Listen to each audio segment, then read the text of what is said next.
Sidang BPUPK pertama, 15 Juli 1945. Rapat Besar Bahan Penyelidik tanggal 15 Juli 1945, Rancangan Besar Undang-Undang Dasar yang membahas hak-hak dasar, pertanggungjawaban menteri, masalah kekuasaan, dan permasalahan agama Islam sebagai syarat presiden. Melainkan masalah tentang hak dasar, Soekarno dan Supomo mempunyai pendapat yang sama, yaitu perwujudan paham individualisme dan liberalisme tidak perlu ada dalam Undang-Undang Dasar Indonesia. Adapun saat itu terdapat dua kelompok berbeda yang memiliki ideologinya masing-masing. Kelompok Islam menghendaki agar Islamlah yang dijadikan dasar ideologi perjuangan menghadapi kolonial, sedangkan nasionalis sekuler menghendaki dasar nasionalisme yang lepas dari Islam. Selamat siang, saudara-saudaraku. Seperti yang kita tahu sebelumnya, sidang ini bertujuan untuk menemukan mufakat atas masalah pemimpin Indonesia harus beragama Islam. Dengan ini, sidang BPUPK pertama telah dibuka.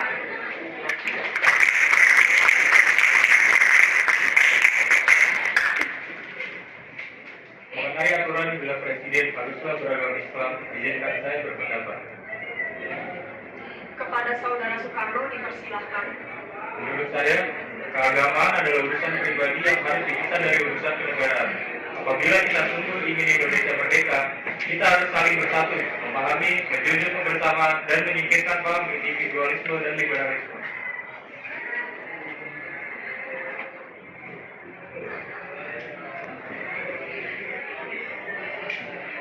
Saya setuju. Menurut saya aturan dasar tidak berhubungan dengan individualisme dan melainkan kebenaran hak perlindungan karena diakui dalam UUD. Izinkan saya tambahkan begini.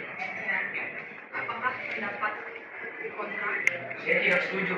Islam tidak hanya mengatur urusan akhirat saja, tetapi juga mengatur urusan kenegaraan. Saya berharap urusan agama tidak dipisahkan dengan urusan kenegaraan.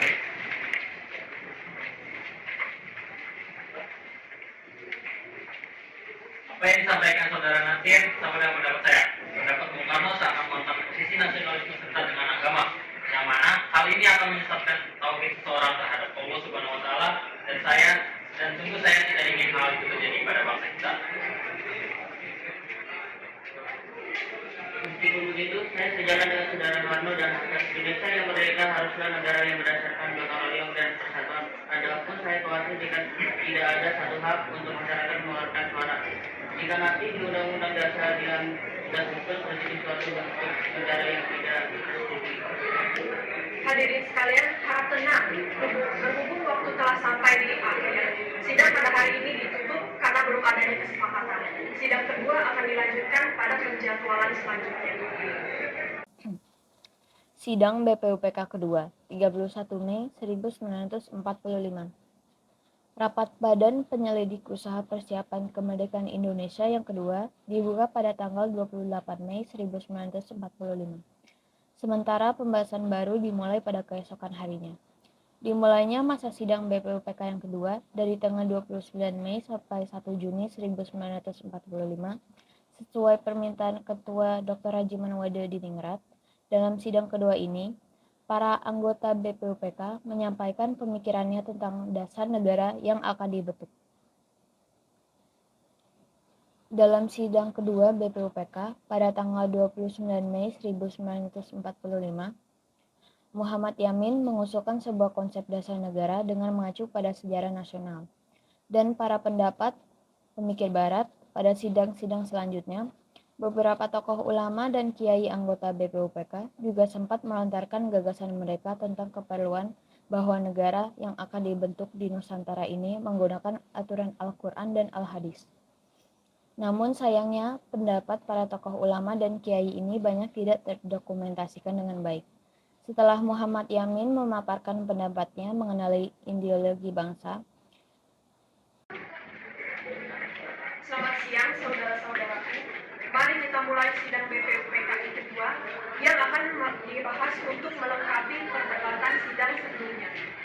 Kepada Saudara Cibagus dipersilakan untuk membuka pidato.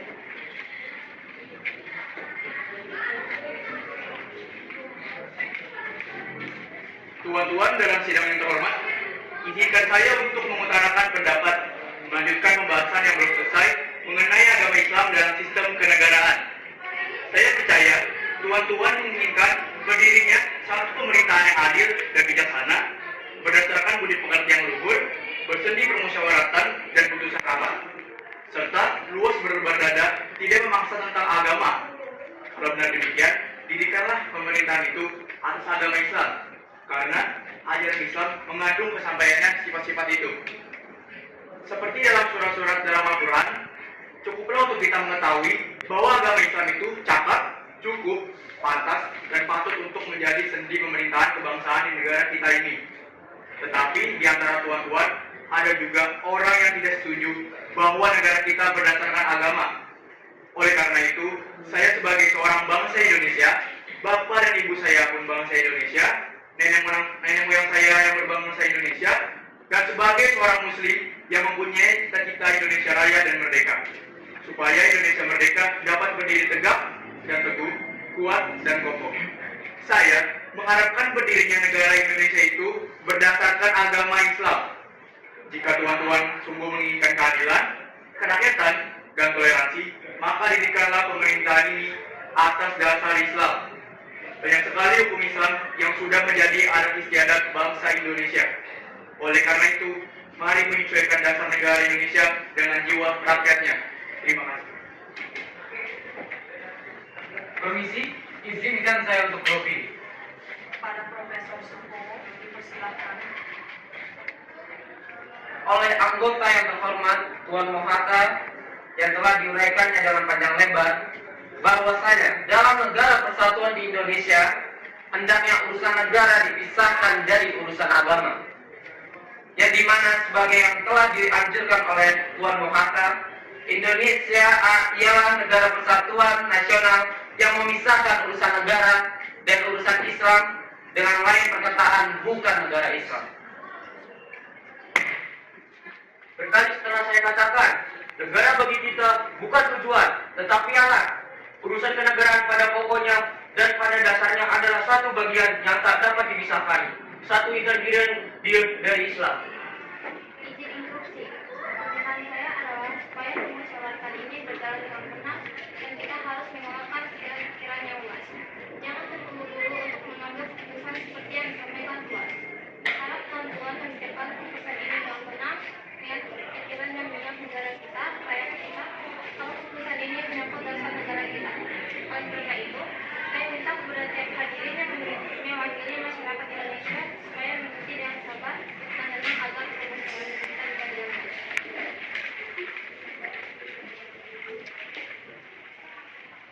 Apa yang dikatakan Saudara Ahmad adalah benar. Mari kita dengarkan pendapat Profesor Supomo terlebih dahulu secara seksama. Permisi, izinkan saya untuk menjelaskan dan harapnya menghilangkan kesalahpahaman yang ada. Apa sebabnya di sini saya mengatakan bukan negara Islam?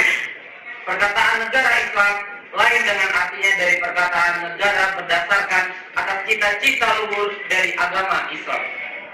Apakah perbedaannya akan saya terangkan. Dalam negara yang tersusun sebagai negara Islam, negara tidak bisa dipisahkan dari agama, yang dimana negara dan agama adalah satu, bersatu padu. Tadi saya mengatakan bahwa dalam negara Islam, negara tidak bisa dipisah-pisahkan dari agama dan hukum syariah itu yang dianggap sebagai perintah Tuhan untuk menjadi dasar untuk dipakai oleh negara. Yang menjadi soal ialah apakah hukum syariat dapat dan boleh diubah, diganti dan disesuaikan menurut kepentingan internasional dan menurut aliran zaman.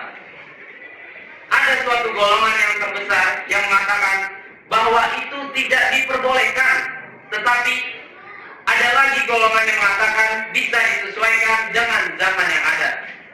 Umpamanya, seorang ahli agama terkenal yaitu kepala dari sekolah tinggi Al-Azhar di Kairo, Muhammad Abduh yang termasyhur namanya, dan ia mempunyai murid di sini juga, mengatakan memang hukum syariah bisa diubah dengan cara jima. Ada lagi yang mempunyai pendirian yang lebih radikal seperti Ali Abdul Razik yang mengatakan bahwa agama terpisah daripada hukum yang mengenai kepentingan negara. Dengan pendek kata, dalam negara-negara Islam itu masih ada pertentangan pendirian tentang bagaimana seharusnya bentuk hukum negara tersebut, supaya sesuai dengan aliran zaman modern yang meminta perhatian dari negara-negara yang turut berhubungan dengan dunia internasional tersebut. Sepertinya kesalahpahaman di sini. Islam adalah satu pengertian, satu paham, satu begrip sendiri, yang mempunyai sifat-sifat sendiri pula. Kemerdekaan bukanlah tujuan akhir gerakan-gerakan Islam. Sebaliknya, kemerdekaan harus dipandang tidak lebih dari tujuan antara untuk mencapai ridho Allah. Hal ini harus dilakukan dengan cara menjadikan Islam sebagai hukum di tanah air ini. Dan orang Islam tidak akan berhenti hingga itu, melainkan akan melanjutkan perjuangannya selama negara belum didasarkan dan diatur menurut susunan hukum kenegaraan Islam.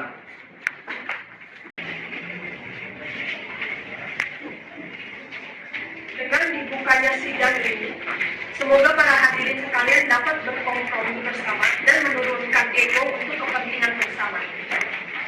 Menemukan kesepakatan, harapnya pidato Bung Karno hari ini akan membantu kepada rakyat-rakyat Indonesia. Untuk Bung Karno, dipersilakan. Prinsip ketuhanan menurut saya bukan hanya bangsa Indonesia bertuhan, tetapi masing-masing orang Indonesia hendaknya bertuhan. Hendaknya negara Indonesia ialah negara yang tiap-tiap orangnya dapat menyembah Tuhan dengan cara yang leluasa. Segenap rakyat hendaknya bertuhan secara kebudayaan, yakni tiada egoisme agama, dan hendaknya negara Indonesia satu negara yang bertuhan. Meski demikian, saya minta saudara Diki Bagus Hadikusumo dan saudara-saudara Islam lain maafkan saya memakai perkataan kebangsaan ini. Saya pun orang Islam, tetapi saya meminta kepada saudara-saudara, janganlah saudara-saudara salah paham jikalau saya katakan bahwa dasar pertama buat Indonesia ialah dasar kebangsaan. Itu bukan berarti satu kebangsaan dalam arti yang sempit, tetapi saya menghendaki satu nasional state, seperti yang saya katakan dalam rapat di Taman Raden Saleh beberapa hari yang lalu.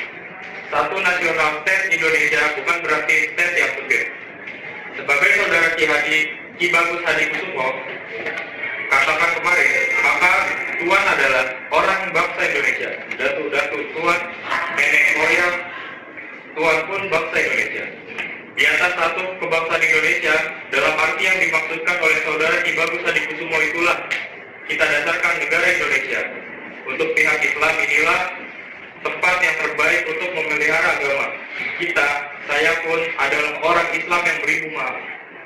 Keislaman saya jauh belum sempurna. Tetapi kalau saudara-saudara membuka saya punya dada dan melihat saya punya hati, Tuhan akan dapati tidak lain, tidak bukan hati Islam. Dan hati Islam bukan ini ingin membela Islam dalam mufakat, dalam permusyawaratan. Dengan cara mufakat, kita perbaiki segala hal, juga keselamatan agama, yaitu dengan jalan pembicaraan dan permusyawaratan di dalam Badan Perwakilan Rakyat. Saya menghargai pendapat Bung Karno, namun dengan berat hati saya menyatakan bahwa saya masih menginginkan Islam sebagai dasar negara Indonesia. Saya sependapat dengan saudara Agus. Saya juga berpendapat yang sama. Seperti yang telah saudara Nasir sebutkan di sidang sebelumnya. Saya tidak akan berhenti hingga negara terdiri dengan Islam sebagai dasar aturannya. Karena perdebatan ini sepertinya belum juga menemukan titik tengah. Setelah pertimbangan matang, saya mengusulkan untuk membentuk panitia kecil. Panitia inilah yang akan membahas tentang ketidakselarasan pendapat antara kelompok Islam dan kelompok sekuler.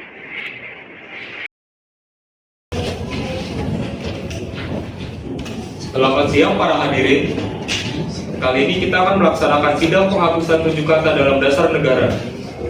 Secara luas, saya mendefinisikan nasionalisme sebagai cinta kepada tanah air, kesediaan yang tulus untuk membaktikan diri dan mengabdi kepada tanah air, serta kesediaan untuk mengesampingkan kepentingan golongan yang sempit. Nasionalisme adalah keyakinan kesadaran di kalangan rakyat bahwa mereka bersatu dalam satu kelompok, satu bangsa.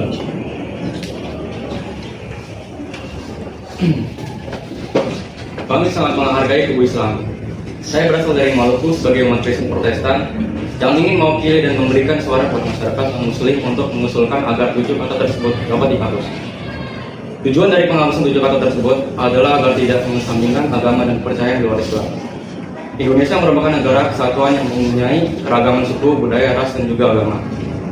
Dasar negara layaknya dibuat secara universal tanpa membeda-bedakan agama atau kepercayaan tertentu.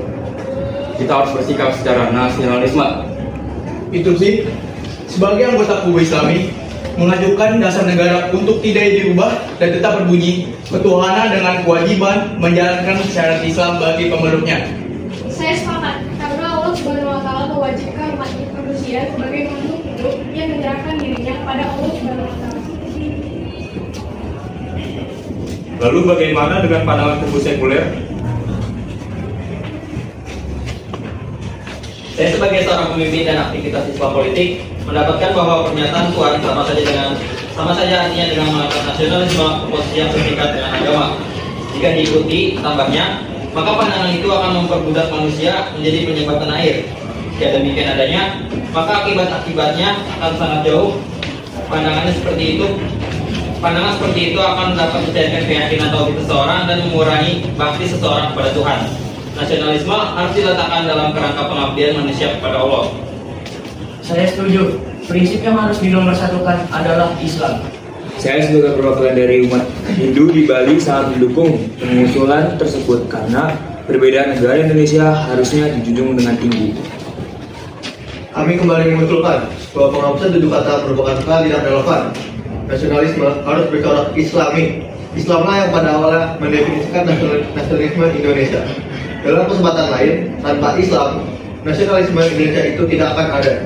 Karena Islam yang pertama telah menanamkan benih-benih persatuan Indonesia. Tetapi kalimat itu mungkin saja akan menimbulkan fanatisme karena seolah-olah memaksa menjalankan syariat bagi orang-orang Islam. Paksaan-paksaan tidak bisa terjadi. Ada orang yang menganggap salat ini tajam dan ada juga orang yang menganggap ini kurang tajam. Mohon tenang tuan-tuan. Terima kasih atas pandangan dari kedua kubu. Saya memiliki usulan yang mungkin dapat mencapai kesepakatan bersama. Bagaimana jika kita mengganti kalimat ketuhanan dengan kewajiban menjalankan syariat Islam bagi pemeluknya dengan kalimat ketuhanan yang Maha Esa? Saya menyetujui perubahan 7 kata dalam Piagam Jakarta disebabkan 7 kata tersebut bila dihapus dapat menyebabkan perpecahan saudara-saudara yang di timur karena Indonesia diisi oleh berbagai agama. Mungkin dengan perubahan ini kita bisa menunjukkan komitmen kita terhadap persatuan dan kesatuan bangsa. Kita tidak hanya memikirkan mayoritas, tetapi juga melindungi hak-hak minoritas. Sebuah prinsip yang harus kita pegang teguh. Sebagai kubu Islam, sebenarnya kami ingin mempertahankan 7 kata tersebut. Saya merasa sayang dengan pergantian ini. Namun, saya tak ingin disalahkan menyebabkan perpecahan, maka saya menyetujui perubahan tersebut dan menandatangani perubahan ini. Saya dan Ki Bagus sadar bahwa Islam bukanlah satu-satunya kepercayaan di Indonesia, karena banyak keyakinan yang berada di Indonesia. Sebab itu, kami sepakat dengan pendapat kubu sekuler.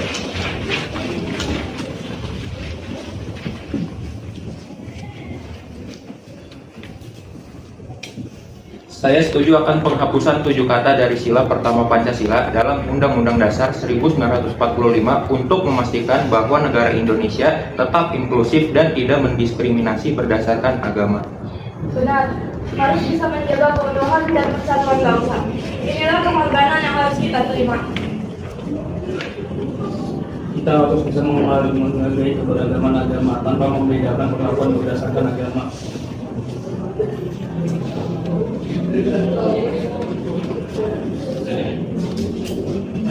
Kemudian Muhammad Yamin berpendapat mengenai persetujuannya tentang penghapusan 7 kata tersebut dengan semangat persatuan bangsa yang menambahkan kata ketuhanan yang Maha Esa mencakup ke semua golongan tanpa membedakan golongan-golongan yang lain. Lalu pemungutan suara dilakukan untuk mendapatkan kesimpulan akhir yang demokratis. Kubu Islam akhirnya menyetujui perubahan Piagam Jakarta tersebut dengan harapan Indonesia bukanlah negara Islam, tapi mendirikan negara berdasarkan asas Islam Setelah argumen panjang, akhirnya kesepakatan antara kubu 1 dan kubu 4 meraih titik akhir. Dengan persetujuan tersebut, Piagam Jakarta yang sekarang juga merupakan Pancasila akhirnya ditandatangani oleh semua anggota Panitia 9. Perubahan ini diharapkan dapat mencerminkan semangat persatuan bangsa Indonesia.